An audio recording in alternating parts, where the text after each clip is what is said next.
अस्सलाम वालेकुम स्टूडेंट्स, कैसे हो आप लोग। उम्मीद है कि आप लोग बिल्कुल ठीक ठाक हो गए। तो आज की इस वीडियो में हम लोग बात करेंगे केमिस्ट्री के उन इम्पोर्टेंट टॉपिक्स पर जहाँ से लाजमी एमसीक्यूज आते हैं। प्रीवियस वीडियो में हमने फ़िज़िक्स में इम्पोर्टेंट टॉपिक्स और एमसीक्यूज टाइप्स जो है वो डिस्कस की थी। उसी वीडियो में हम लोग केमिस्ट्री भी जो है वो वाइंड अप करना चाह रहे थे, लेकिन फिर वो वीडियो बहुत लंबी हो जानी थी। तो इस वीडियो में हम लोग जो है वो केमिस्ट्री के ऊपर बात करेंगे। तो बगैर टाइम वेस्ट के हम लोग अपनी वीडियो की तरफ चलते हैं। तो first of all chapter number 1 से आप लोगों के पास ये जो मोल्स कन्वर्जन्स आप लोगों के पास, पहली बात तो ये कि आप लोगों को मोल्स का रिलेट करना आता हो। ठीक हो गया। 3 रिलेशंस हैं, उन तीनों रिलेशंस के ऊपर आप लोगों की ग्रिप हो, मींस आप इजीली उनके ऊपर एमसीक्यू सॉल्व कर सकते हो। ठीक है। दूसरी बात यहाँ पर एक और चीज़ है, moles conversions, mole to mass, mass to mass, mass to mole, ये तीनों कन्वर्जन्स, इनके ऊपर भी आपकी एमसीक्यू सॉल्व करने की अच्छी खासी ग्रिप हो, क्योंकि यहाँ से एमसीक्यूज लाजमी आते हैं। ठीक है। इसी चैप्टर में से दूसरा जो टॉपिक है वो आप लोगों के पास लिमिटिंग और एक्सेस रिएजेंट का आ जाता है। यहाँ से हर मरतबा एमसीक्यू होता है, पूछा जाता है कि हमारे पास कौन सा रिएजेंट लिमिटिंग है, कौन सा एक्सेस है। और यहाँ पर मैं आप लोगों को एक और चीज़ बताता चलूँ कि यहाँ से अक्सर उन्होंने एक क्वेश्चन दिया होता है, उन्होंने एक बैलेंस्ड केमिकल इक्वेशन दी होती है एमसीक्यू के अंदर, स्पेशली अमोनिया वाली। तो कीप इन योर माइंड कि हमारे पास किसी भी बैलेंस्ड केमिकल इक्वेशन में कोई भी लिमिटिंग या एक्सेस रिएजेंट नहीं होता। तो स्टूडेंट्स को कंफ्यूज करने के लिए वो एक बैलेंस्ड केमिकल इक्वेशन दे देते हैं और उनसे पूछते हैं कि इसमें कौन सा लिमिटिंग रिएजेंट है और कौन सा एक्सेस रिएजेंट है। तो इस केस में आप लोगों ने आंखें बंद करके लगा लेना है कि इस इक्वेशन में कोई भी लिमिटिंग या एक्सेस रिएजेंट नहीं है। क्यों नहीं है? क्योंकि बैलेंस्ड केमिकल इक्वेशन में कोई भी लिमिटिंग या एक्सेस रिएजेंट होता ही नहीं है। उसके बाद हम लोग चैप्टर नंबर 2 की बात कर लेते हैं। चैप्टर नंबर 2 में बेसिकली पहला जो टॉपिक है वो आप लोगों के पास बहुत एनर्जी और रेडियस का है। ठीक हो गया। अब यहाँ से बहुत कम ही आता है, लेकिन आ जाता है कभी कभार। बहुत एनर्जी रेडियस फाइंड करना तो आपको एन की वैल्यू गिवन होती है। ठीक है। बाकी लंबी चौड़ी डेरिवेशंस देखने की ज़रूरत नहीं है, आप लोगों ने जस्ट इसका जो फाइनल रिजल्ट है, फाइनल फार्मूला है वो देख लेना है। ठीक हो गया। बाकी मीन्स इसमें और एज सच कुछ भी नहीं है। इसके बाद आप लोगों के पास हाइड्रोजन स्पेक्ट्रम से क्वेश्चन होता है, जो कि हम लोगों ने कल जो फिज़िक्स की में भी एक्सप्लेन कर लिया था कि इसमें से एमसीक्यूज टाइप किस तरह से होते हैं कि वो आप लोगों से पूछता है कि हमारे पास जो लाइमन सीरीज़ होती है या बाल्मर सीरीज़ होती है, ये कौन से रीजन में लाया करता है। तो ये आप लोगों को बताना चाहिए। ठीक है। ये फिज़िक्स में भी आ सकता है और केमिस्ट्री में भी आ सकता है। उसके बाद यहाँ से आप लोगों के पास क्वांटम नंबर्स बहुत इंपॉर्टेंट है। ठीक है। हर मरतबा क्वेश्चन होता है, एक क्वेश्चन लाजमी होता है, इसको आप लोगों ने बहुत अच्छे तरीके से कर लेना। और इसमें से अक्सर जब न्यूमेरिकल टाइप एमसीक्यूज भी पूछ लेता है, अक्सर वो आप लोगों से number of shells, number of सब शेल्स, इस तरह से ये चीज़ें भी पूछ सकता है। ठीक है। मैक्सिमम कितने इलेक्ट्रॉन्स आ जाते हैं किसी शेल्स के अंदर। ठीक है। तो ये चीज़ें आप लोगों ने यहाँ से देख लेनी है। इस तरह के एमसीक्यू होते हैं। उसके बाद आप लोगों के पास यहाँ से इलेक्ट्रॉनिक कॉन्फ़िगरेशन बहुत ज़्यादा इंपॉर्टेंट है। अक्सर उन्होंने सिंपल एक एलिमेंट दिया होता है, उसका सब कुछ गिवन होता है, जस्ट आप लोगों ने करेक्ट इलेक्ट्रॉनिक कॉन्फ़िगरेशन चूज़ करनी होती है। ठीक है। आपने इस तरह कर लेना है कि इस पर एमसीक्यूज़ की प्रैक्टिस करनी है। कुछ पहले सिंपल एमसीक्यू से लेकर थोड़ा इसके डिफ़िकल्ट लेवल, थोड़ी कॉम्प्लेक्सिटीज़ की तरफ भी जाना है, क्योंकि पता नहीं चलता, क्योंकि हर एक सब्जेक्ट को उन्होंने बिल्कुल बैलेंस्ड जो है वो डिवाइड किया होता है। कुछ उसमें आसान एमसीक्यूज़ डाल रहे होते हैं, कुछ मुश्किल डाल रहे होते हैं। तो ये इलेक्ट्रॉनिक कॉन्फ़िगरेशन उन्हीं एमसीक्यूज़ में से है। कभी कभार इसमें से टफ़ मींस फर्दर कॉम्प्लेक्सिटीज़ में जाकर भी आप लोगों से वो इलेक्ट्रॉनिक कॉन्फ़िगरेशन पूछ सकते हैं, और कभी कभार बहुत सिंपल भी पूछ सकते हैं। तो आप लोगों ने दोनों तरह अपने आप को प्रिपेयर करना है। उसके बाद नेक्स्ट अगर हम लोग चैप्टर नंबर 3 की बात करें, तो चैप्टर नंबर 3 में आप लोगों के पास ये शेप ज्योमेट्री और बॉन्ड एंगल्स आप लोगों को गिवन होंगे। ये वेस्पर की थ्योरी की एप्लीकेशंस में, तो वो आप लोगों ने लाजमी देख लेना है। एक क्वेश्चन होता है कि ज्योमेट्री ऑफ एमोनिया, इस तरह से आप लोगों से क्वेश्चंस पूछ सकते हैं। फर्दर आप लोगों के पास ये जो जितनी भी थ्योरीज है, वेस्पर, एमओटी, वीबीटी, इनकी एप्लीकेशंस आप लोगों को लाजमी बताओ। ठीक हो गया। अब बॉन्ड ऑर्डर हम लोग एमओटी से फाइंड करते हैं। बुक में आप लोगों के पास 3-4 एग्जांपल्स के हैं, उनके बॉन्ड ऑर्डर आप लोगों को फिंगर टिप्स पर याद हो। ठीक है। मोस्टली वही पूछ लेते हैं। उसके बाद आप लोगों के पास डायपोल मोमेंट बहुत इंपॉर्टेंट है। ठीक है। इसका फार्मूला आप लोग पता हो। ठीक है। इसकी यूनिट पता हो, इसकी डेफिनेशन भी पता हो। ठीक है। और इसके अलावा आप लोगों को एक और चीज़ बताऊं कि चैप्टर नंबर 3 के लास्ट में कुछ आप लोगों को कुछ ट्रेंड्स भी गिवन है, बॉन्ड लेंथ का, बॉन्ड एनर्जी के साथ, इनके एक दूसरे के साथ रिलेशंस गिवन है, तो भी आप लोगों ने देख लेना, पता नहीं चलता एमसीक्यूज़ का। ठीक हो गया। उसके बाद चैप्टर नंबर 4 की बात करें, तो यहाँ से आप लोगों ने जस्ट आइडियल गैस इक्वेशन कर लेनी है। स्पेशली इसमें भी फर्दर आप लोगों ने इसकी जो एप्लीकेशन है उसमें हम लोग मास कैलकुलेट कर रहे होते हैं, डेंसिटी कैलकुलेट कर रहे होते हैं, वो आप लोगों को कैलकुलेट करनी आती हो। बाकी इसमें कुछ यूनिट्स गिवन है, इसकी एप्लीकेशन के अंदर ही प्रेशर के डिफरेंट यूनिट्स गिवन है, तो वो भी आप लोगों को लाजमी बताओ, ठीक है, पता नहीं चलता MCQs कहाँ से आ जाए। उसके बाद हमारे पास चैप्टर नंबर 5 में हमारे पास different types of forces given है। आप लोगों को पता हो कि कौन सी फोर्स पर कौन सी फोर्स किन किन फैक्टर्स पर डिपेंड करती है, ठीक हो गया। उसकी फर्दर एप्लीकेशंस क्या है। यहाँ पे हमारे पास हाइड्रोजन बॉन्डिंग है, ठीक है। कौन कौन से मॉलिक्यूल्स हाइड्रोजन बॉन्डिंग शो करते हैं। वाटर में 2 हाइड्रोजन बॉन्डिंग्स होती हैं, ठीक है। वाटर 2 हाइड्रोजन बॉन्ड्स बनाता है, ये भी आप लोगों को पता हो, ठीक है। कौन सा मॉलिक्यूल हाइड्रोजन बॉन्ड नहीं बनाता, ये चीज़ें पता हो। कौन सी फोर्स स्ट्रॉन्गेस्ट फोर्स होती है, लंडन डिस्पर्जन फोर्स स्ट्रॉन्गेस्ट होती है, ये कौन सी होती है, ये भी आप लोगों को पता हो। मींस आप लोगों ने जस्ट थॉरली चैप्टर को रीड कर लेना, वहाँ से कुछ थोड़े बहुत पॉइंट्स है वो आप लोग जस्ट हाईलाइट कर लो और बस वो वहाँ से ही MCQ आते हैं। मींस बहुत डेप्थ में भी नहीं जाना, ठीक है। जस्ट सुपरफिशियली देखें सिर्फ 30 MCQs है, मींस 30 MCQs आप लोगों के पास टोटल चैप्टर जो केमिस्ट्री के अंदर है वो 24 है। मींस पहले वो क्या करेंगे, हर एक चैप्टर में से एक एक MCQ उठा लेंगे। पीछे आप लोगों के पास सिर्फ 6 MCQs बच जाएंगे। ये 6 MCQs जो कुछ बहुत इंपॉर्टेंट चैप्टर्स होते हैं वहाँ से फिर वो 2 MCQs उठा लेते हैं। जिस तरह आप लोगों के पास ये केमिस्ट्री फर्स्ट ईयर केमिस्ट्री में चैप्टर नंबर 1 और 2 बहुत मोस्ट इंपॉर्टेंट है, मोस्ट प्रोबेबली चांसेस है कि यहाँ से वो लोग 2 MCQ उठाएँ, ठीक हो गया। इस तरह से आप लोगों का सेकेंडरी केमिस्ट्री में चैप्टर नंबर 1-2 इंपॉर्टेंट है, हो सकता है कि वो लोग वहाँ से जो है वो 2 MCQ उठाएं। तो इस तरह से जो इंपॉर्टेंट चैप्टर होता है फिर वो लोग इस तरह करते हैं कि वहाँ से 2 MCQ उठा लेते हैं। तो आप लोगों ने ध्यान में रखना है कि यार इस चैप्टर को मैं पढ़ रहा हूँ लेकिन इसमें से जस्ट 1 MCQ आएगा या इसमें से जस्ट 2 MCQ आएंगे, तो आप लोगों ने उसी के अकॉर्डिंगली जो है वो उस स्पेसिफिक चैप्टर को टाइम देना है। ये नहीं है कि आप लोग 1 MCQ के लिए पूरा दिन जो है वो किसी एक स्पेसिफिक चैप्टर पर लगा लो, तो वो जस्ट वेस्टेज ऑफ टाइम होगा। जस्ट आप लोग ने सुपरफिशियली जो है वो सिर्फ उस 1 MCQ के लिए रीड करना है चैप्टर को, ठीक है। उसके बाद हमारे पास जो चैप्टर नंबर 6 आता है, इसमें सिंपल डेफिनेशंस है। आइसोट्रोपी, एनाइसोट्रोपी, आइसोमॉर्फिज्म क्या होता है, पॉलीमॉर्फिज्म क्या होता है, ठीक हो गया। ये बहुत कॉमन चीज़ें हैं। यहाँ से वो उन्होंने अक्सर ज्योमेट्री ऑफ सोडियम क्लोराइड का पूछा होता है कि वो फेस स्टैंडर्ड क्यूबिक होती है या क्या होती है, तो वो आप लोगों को पता हो। लेटेस्ट एनर्जी का पता हो, यहाँ से फर्दर ट्रांजिशन टेम्परेचर का पता हो, ठीक है। ये बस सिंपल इसमें डेफिनेशन टाइप MCQs आते हैं, इसमें और कुछ ऐसा है भी नहीं है। तो आप लोगों ने उसी के अकॉर्डिंगली जो है वो चैप्टर को प्रिपेयर कर लेना है। उसके बाद हम लोग चैप्टर नंबर 7 की बात कर लेते हैं। तो हमारे पास चैप्टर नंबर 7 में फर्स्ट ऑफ ऑल आप लोगों ने देखा होगा कि बिल्कुल चैप्टर के स्टार्ट में कुछ रिलेशंस गिवन है, उनकी डेरिवेशंस KP, KX, KN, इस तरह से कुछ रिलेशंस गिवन है ना। तो आप लोगों ने वो पूरे रिलेशंस तो है सच, क्योंकि डेरिवेशन तो आप लोगों ने MCQ में करनी नहीं होती, जस्ट उनके फाइनल रिजल्ट्स याद कर लेने हैं, ठीक है। और जो पहला रिलेशन है KP और KC का आई थिंक रिलेशन है बुक में। उसके बाद हमारे पास डेल्टा N का कुछ लिखा है कि ये डेल्टा N पॉजिटिव कब होता है, ये डेल्टा N नेगेटिव कब होता है, ये 0 कब होता है। तो उसके लिए कुछ कंडीशंस गिवन है, वो आप लोगों ने देख लेनी है, वहाँ से अक्सर MCQ आ जाता है। उसके बाद इसी चैप्टर में आप लोगों के पास हमारे पास आप लोगों ने देखना है कि KC के ऊपर कौन कौन से फैक्टर्स अफेक्ट करते हैं, ठीक है। वो कौन कौन से फैक्टर्स हैं जो KC को अफेक्ट करते हैं, तो आप लोगों को पता हो, ठीक है। ये KC की वैल्यू ज़्यादा कब होती है, कम कब होती है, रिएक्शन फॉरवर्ड कब प्रोसीड होता है, बैकवर्ड कब प्रोसीड होता है, रिएक्शन जो है वो अपनी स्टिल उधर पोजीशन पर किस कंडीशन में रहता है। तो ये 2-3 चीज़ें होती हैं, ये आप लोगों ने लाजमी ध्यान में रख लेनी है। इसके बाद इसी चैप्टर में ले शार्टली प्रिंसिपल का आपको पता हो, डेफिनेशन का पता हो, फर्दर इसकी एप्लीकेशन है अमोनिया वाली।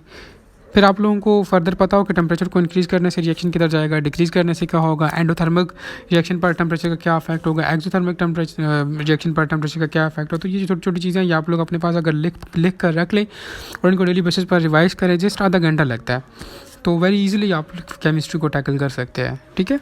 तो ये चीज़ आप प्रेशर का किसी रिएक्शन के ऊपर क्या अफेक्ट होगा, ठीक है। अगर हम लोग उसके रिएक्टेंट्स को इंक्रीज़ करते हैं तो रिएक्शन किधर जाएगा, रिएक्टेंट्स को डिक्रीज़ करते हैं तो रिएक्शन किधर जाएगा। तो ये छोटी छोटी चीज़ें होती हैं, फिंगर टिप्स पर आप लोगों ने याद करनी होती हैं। उसके बाद अगर हम लोग चैप्टर नंबर 8 की बात करें तो यहाँ से आप लोगों के पास pH एंड pOH बहुत इंपॉर्टेंट है, ठीक है। आप लोगों को जस्ट सिंपल कैलकुलेशंस पता हो, ठीक है, कि pH कैसे कैलकुलेट करना है या pOH कैसे कैलकुलेट करना है, ठीक है। बाकी चीज़ें ऐसा देखने की जरूरत नहीं, आप लोगों को जस्ट पता हो कि Ka और Kb का आपस में इन्वर्स रिलेशन है, ठीक है, ये भी पता हो। बाकी यहाँ से बफर सोल्यूशन इंपॉर्टेंट है। बफर सोल्यूशन बेसिकली इसमें आप लोगों को पता हो कि बफर सोल्यूशन बनता किन किन सोल्यूशन से है, स्ट्रॉन्ग एसिड से बनता है, वीक एसिड से बनता है, किससे बनता है, ये चीज़ आप लोगों को पता हो, ठीक है। फिर आप लोगों ने एमसीक्यूज़ किस तरह से आता है इसमें, डिफरेंट उन्होंने जो आप लोगों को जो है वो रिएजेंट्स दिए होते हैं, पूछा क्या होता है कि कौन सा जो ऑप्शन है वो बफर सोल्यूशन बनाएगा। तो आप लोगों को अब ऑब्वियसली जब इसकी मेन मीन्स फॉर्मेशन का वो पता होगा कि हमारे पास ये स्ट्रॉन्ग एसिड या स्ट्रॉन्ग बेस या वीक एसिड या वीक बेस या उसके किसी सॉल्ट से बनता है, तो ये चीज़ आप लोगों के ध्यान में होगी तो आप लोग उसको सॉल्ट आउट कर सकोगे, ठीक है। एमसीक्यू में स्पेशली इसकी मैं बफर सोल्यूशन की बात करूँ तो डायरेक्टली वो आपसे नहीं पूछेगा कि ये किस किस उससे बनता है। उसने स्पेसिफिकली आप लोगों को स्ट्रॉन्ग एसिड्स उसके साल्ट्स इस तरह से चीज़ें गिवन होंगी, आप लोगों ने वहाँ से सॉल्ट आउट करना होगा कि कौन सा जो ऑप्शन है वो बफर सोल्यूशन बनाता है। बफर सोल्यूशन के साथ एक उसकी इक्वेशन भी है, एंडरसन इक्वेशन है। ये कौन सी इक्वेशन है आप लोगों ने देख लेनी है, वो भी काफ़ी इंपॉर्टेंट है।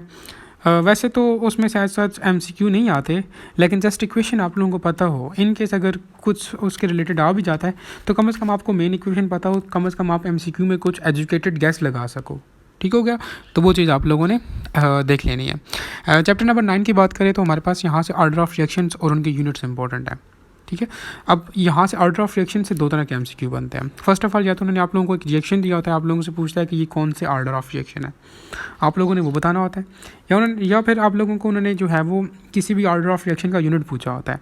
अब यूनिट आप लोगों की बुक्स में गिवन नहीं है, आई थिंक किसी एक स्पेसिफिक ऑर्डर का गिवन होगा, बाकियों के यूनिट्स बुक में गिवन नहीं है। तो इंशाल्लाह वो बहुत जल्दी मैं आप लोगों के साथ वो ट्रिक्स शेयर करूँगा कि आप लोगों ने किसी भी ऑर्डर ऑफ रिएक्शन को पहले कैसे फाइंड करना है और फर्दर उसके बाद उसकी यूनिट को कैसे फाइंड करना है। बहुत आसान है, सिंपल सा, जस्ट एक जनरल इक्वेशन है, उसमें जस्ट आप लोगों ने 1 2 3 और 0 या इस तरह से जो भी ऑर्डर है वो पुट करना है और यूनिट्स निकालना है। बहुत ईजी कैलकुलेशन है, वो मैं आप लोगों के साथ शेयर कर लूँगा।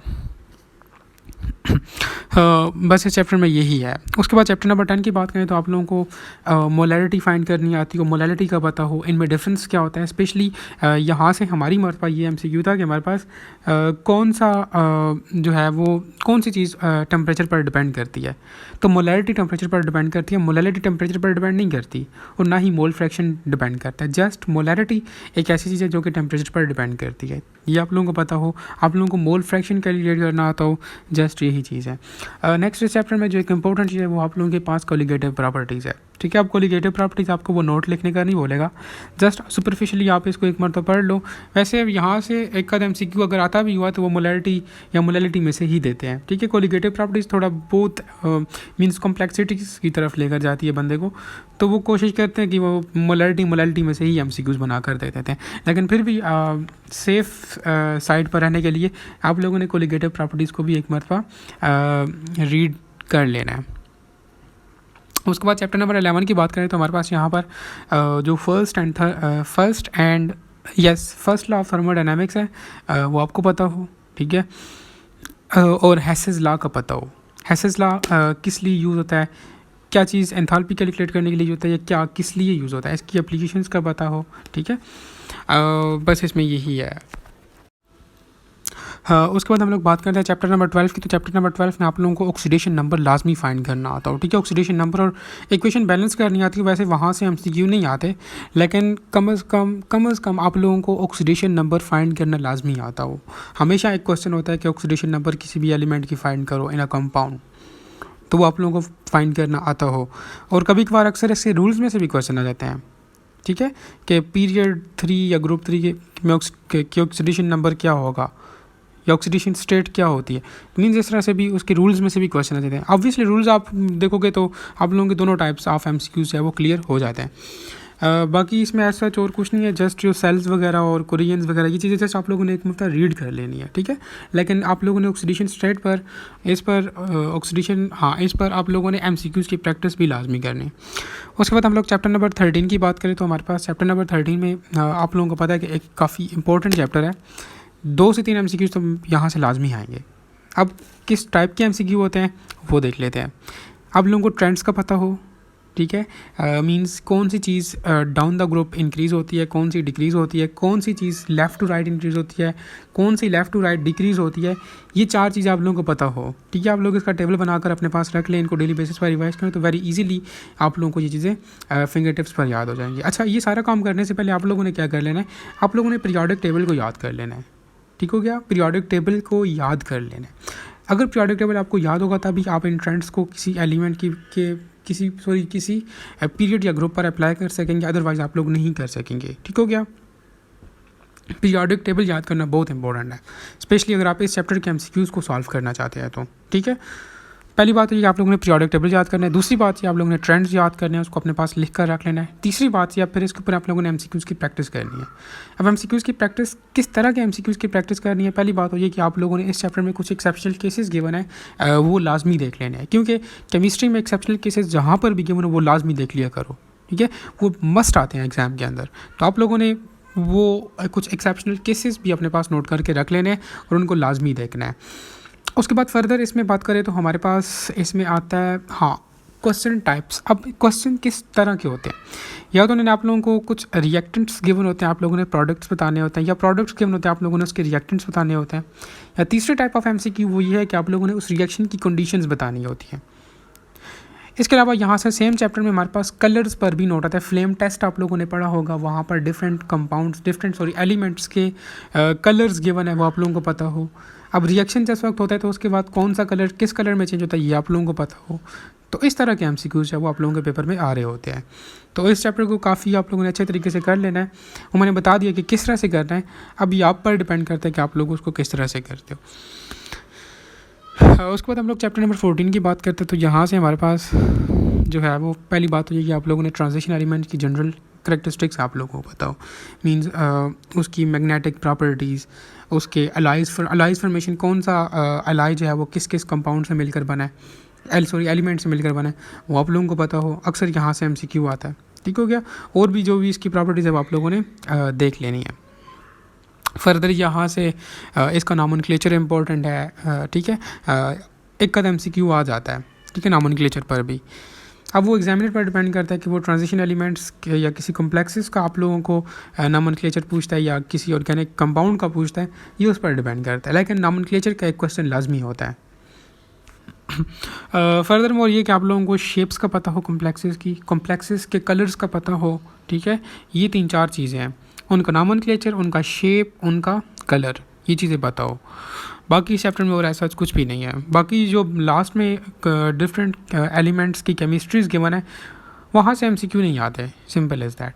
ठीक है, उसके बाद चैप्टर नंबर 15 की बात करें तो ऑर्गेनिक केमिस्ट्री है। ठीक है, जनरल ऑर्गेनिक केमिस्ट्री। इसमें आप लोगों को जस्ट सिंपल ऑर्गेनिक कंपाउंड्स जो होते हैं उनके यूनिक प्रॉपर्टीज़ जितनी भी हैं वो आप लोगों ने देख लेनी है। ठीक है, इनके रिएक्शंस कैसे होते हैं जो भी। अच्छा, यहाँ पर एक और इसकी जो एक प्रॉपर्टी है कैटिनेशन, वो क्या होती है वो आप लोगों को मस्ट पता हो। ठीक है, तो इस तरह की मीन्स प्रॉपर्टीज़ आप लोगों ने एक मरतबा देखनी। बाकी इस चैप्टर में और कुछ नहीं है। होमोलोगस सीरीज़ है, फंक्शनल ग्रुप है। ठीक है, functional group is differ by या होमोलोगस सीरीज़, हाँ आई थिंक वो CH2 ग्रुप्स इसमें वो इस तरह से कुछ है, तो आप लोगों ने देखना अक्सर वो MCQ भी आ जाता है। और हाँ, यहाँ से एक और इम्पोर्टेंट चीज़ है, लास्ट पे गिवन होगा डिटेक्शन ऑफ डिफरेंट, पता नहीं क्या है, इस तरह से कुछ टॉपिक है, डिटेक्शंस ऑफ एलिमेंट्स शायद, तो आप लोगों ने लाजमी देख लेना है, वहाँ से भी MCQs आने के चांसेस होते हैं। उसके बाद हम लोग चैप्टर नंबर 16 की अगर बात कर ले तो उसमें हमारे पास यही अल्काइंस, अल्केन्स और ये बेंजीन की आप लोगों को इसके केमिकल रिएक्शंस और इनकी प्रिपरेशन का पता हो। अब इसमें से भी वही 3 टाइप्स ऑफ MCQ आते हैं मोस्टली, कि रिएक्टेंट्स अगर गिवन हो तो प्रोडक्ट्स बताने होते हैं, प्रोडक्ट्स गिवन हो तो रिएक्टेंट्स बताने होते हैं, या समटाइम्स वो आप लोगों से उसकी रिएक्शन की कंडीशंस भी पूछते हैं कि कौन सा कैटालिस्ट यूज़ हुआ है, टेम्परेचर क्या है, प्रेशर क्या है, तो ये चीज़ भी आप लोगों ने जहन में रखनी है। इससे भी ज़्यादा जो सबसे इम्पोर्टेंट इस चैप्टर में वो आइसोमरिज्म वाला टॉपिक। ठीक है, इसको आप लोगों ने बहुत अच्छी तरीके से कर लेना है। ठीक है, अगर बाकी पूरे चैप्टर से MCQs ना भी हुए तो आइसोमरिज्म से MCQ लाजमी होगा, बहुत ज़्यादा इम्पोर्टेंट टॉपिक है। ठीक है, अक्सर उन्होंने किसी कंपाउंड का पूछा होता है कि ये कौन सा आइसोमरिज्म शो करता है। ठीक हो गया, या तो कभी कभार जनरल उसकी डेफिनेशंस का भी पूछा होता है, डिफरेंट टाइप्स हैं उसकी। ठीक है, 2 मेन टाइप्स हैं, फिर आगे इनको फर्दर डिवाइड किया गया है, तो वो सारा कुछ आप लोगों को पता होना चाहिए। मेटामरिज्म है, टाटोमरिज्म है, तो ये आप लोगों को मस्ट पता होना चाहिए।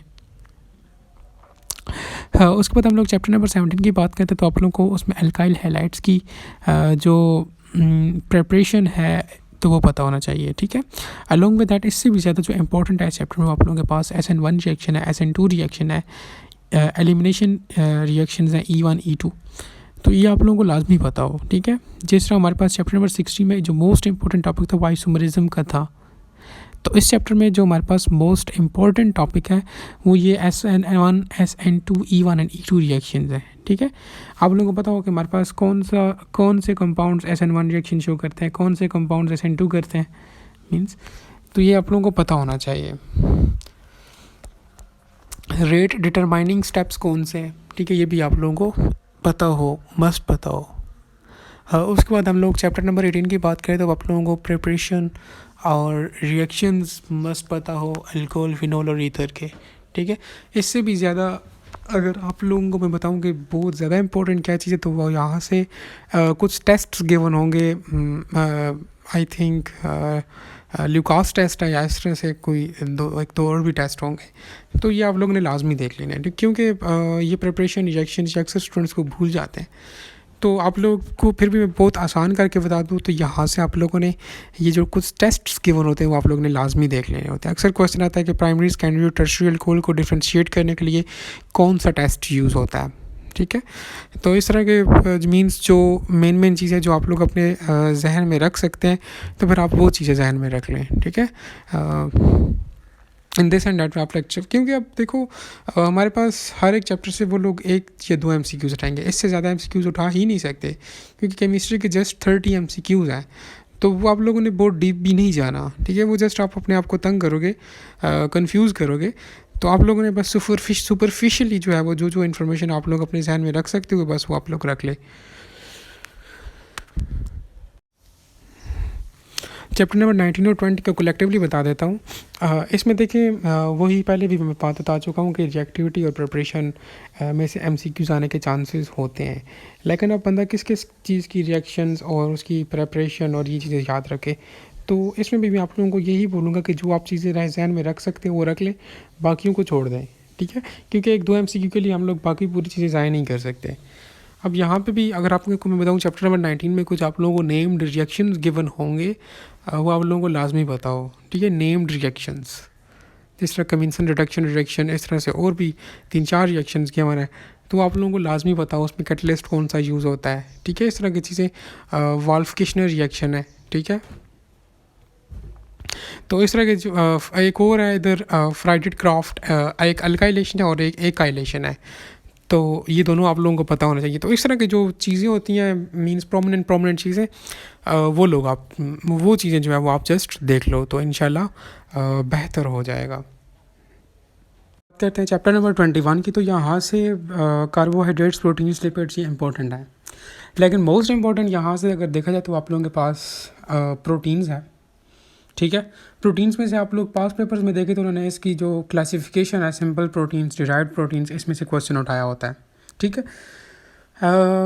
अगर आप लोग 2021 का टेस्ट उठाकर देखें तो उसमें MCQ नंबर 1 ही ये है कि albumin is a simple protein है, वो कंजुगेटेड प्रोटीन है या डिराइव्ड प्रोटीन है, या वो क्या कौन सा प्रोटीन है, तो इस टाइप के MCQs यहाँ से आते हैं। लेकिन आपने सिर्फ प्रोटीन्स को ही नहीं करना, क्योंकि ये एग्जामिनर के माइंड पर डिपेंड करता है या उसके इंटरेस्ट पर डिपेंड करता है। क्या पता है इसमें तो जो एग्जामिनर पेपर बनाए वो कार्बोहाइड्रेट से दे दे, ठीक है। तो मेरे कहने का मतलब जस्ट ये है कि प्रोटीन मोस्ट इंपॉर्टेंट है, लेकिन बाकी ये जो कार्बोहाइड्रेट्स और ये लिपिड्स है इस पर भी आप लोगों ने एक मरतबा आपने रीड दे देनी है, ठीक है। कार्बोहाइड्रेट्स में इसकी मोस्टली पूछा जाता है कि हमारे पास starch is a polysaccharide, monosaccharide और लिगोसेकेराइड्स, मीन्स इस तरह के MCQs होते हैं, ठीक हो गया। बाकी इसमें लिपिड्स की केमिकल प्रॉपर्टीज़ कुछ इंपॉर्टेंट है, ठीक है, वो भी आप लोगों ने देख लेनी है। इसके बाद हमारे पास नेक्स्ट चैप्टर नंबर 22 एंड 23 जो है ये इसमें कुछ इतना खास नहीं है, जस्ट एक रीड दे दें, MCQ कहीं से भी आ सकता है, लेकिन फिर भी अगर आप लोग कहते हो कि इंपॉर्टेंट, तो पेट्रोकेमिकल्स इंपॉर्टेंट है, कंडेंसेशनल एंड सिंथेटिक पॉलीमर्स, अक्सर आता है PVC इज़ अ कंडेंसेशनल पॉलीमर और सिंथेटिक पॉलीमर, नायलॉन क्या है, ठीक है। तो इस तरह के MCQs फिर आप लोगों ने इस टाइप ऑफ MCQs पर आप लोगों ने फोकस करना है। बाकी नेक्स्ट चैप्टर में फोटोकेमिकल स्मोक इंपॉर्टेंस में आपको पता होगा पैन क्या है, ठीक है, ओजोन डिप्लीशन क्या होती है, एसिड रेन की pH क्या होती है, मीन्स इस तरह की कॉमन चीज़ आप लोगों को पता होना चाहिए। उसके बाद नेक्स्ट लास्ट में चैप्टर नंबर 24 में आप लोगों के पास आ जाती हैं स्पेक्ट्रोस्कोपिक टेक्निक्स इंपॉर्टेंट हैं। Important in a sense means कि यहाँ से MCQs इस तरह से आ सकते हैं कि फॉर एग्जांपल वो आपसे पूछ सकता है। अब हाँ, मैथ स्पेक्ट्रोस्कोपी में वो पीक्स जब बनती हैं तो वो कौन सा वो एलिमेंट कितनी पीक्स बनाता है या कंपाउंड, तो ये चीज़ आप लोगों को पता होना चाहिए, ठीक है। वो पीक्स इंपॉर्टेंट है। आई थिंक वो मैथ्स में नहीं होता, वो NMR में होती है, तो ये चीज़ आप लोगों ने खुद कन्फर्म कर लेनी है। अलॉन्ग विद दैट कोई कॉमन चीज़ें, ट्विस्टिंग क्या होता है, वैगिंग क्या होता है, ये जो most means commonly used terms है वो आप लोगों को पता होना चाहिए, ठीक हो गया। ये इस तरह की टर्मिनोलॉजीज भी अक्सर वो MCQ में उठा कर दे देते हैं। एक और इस चीज़ में, इस चैप्टर में इंपॉर्टेंट चीज़ है वो empirical and molecular formula find करना, ठीक है। ये आप लोगों को मस्ट आना चाहिए, ठीक है। एम्पेरिकल फार्मूला कैसे फाइंड करते हैं, मॉलिक्यूलर फार्मूला कैसे फाइंड करते हैं, ये अक्सर आ जाता है, ठीक है। और लास्ट में आप लोगों को जस्ट यही बोलूँगा कि आप लोगों ने चैप्टर को अकॉर्डिंग टू देयर वेटेज देखना है। अब 30 MCQs केमिस्ट्री के हैं, मींस एक एक MCQs वो हर एक चैप्टर में से उठाएंगे। कुछ जो इंपॉर्टेंट चैप्टर होंगे वहाँ से दो उठा लेंगे, ठीक है। तो इससे ज़्यादा MCQs वो नहीं उठाएंगे। अगर हाँ कोई बहुत ही इंपॉर्टेंट चैप्टर वहाँ से 3 उठा लें, ठीक है, लेकिन इससे ज़्यादा नहीं उठाएंगे। तो आप लोगों ने क्या करना है कि इसके अकॉर्डिंगली जो है वो स्पेसिफिक चैप्टर को आप लोगों ने टाइम देना है, ठीक है ना, बहुत ज़्यादा ना बहुत कम। बस इतना दे कि आपका वो एक कद MCQ जो उस चैप्टर में से आएगा तो वो आपका क्लियर हो, आप उसको इजीली सॉल्व कर सकें। मीन्स सुपरफिशियली आप लोगों ने जाना है। और बस यही था केमिस्ट्री के बारे में। अगर आप लोग बायोलॉजी का भी बोलेंगे तो मैं वो भी बना लूँगा, लेकिन बायोलॉजी में ऐसा और कुछ भी नहीं है। लेकिन फिर भी कुछ टॉपिक्स होते हैं जहाँ से वो लाजमी MCQ उठाते हैं या कुछ स्पेसिफिक चैप्टर्स जहाँ से ज़्यादा MCQ आने के चांसेस होते हैं। जिस तरह फर्स्ट ईयर बायोलॉजी में पहले 2 चैप्टर्स इंपॉर्टेंट है, बायोटेक्नोलॉजी इंपॉर्टेंट है, ठीक है। तो इस तरह से अगर आप लोग बोलेंगे तो मैं उस पर भी वीडियो बना लूँगा। अच्छा, इसके अलावा फर्दर आप लोगों को क्वेश्चन वगैरह तो आप लोग कमेंट सेक्शन के अंदर पूछ सकते हो।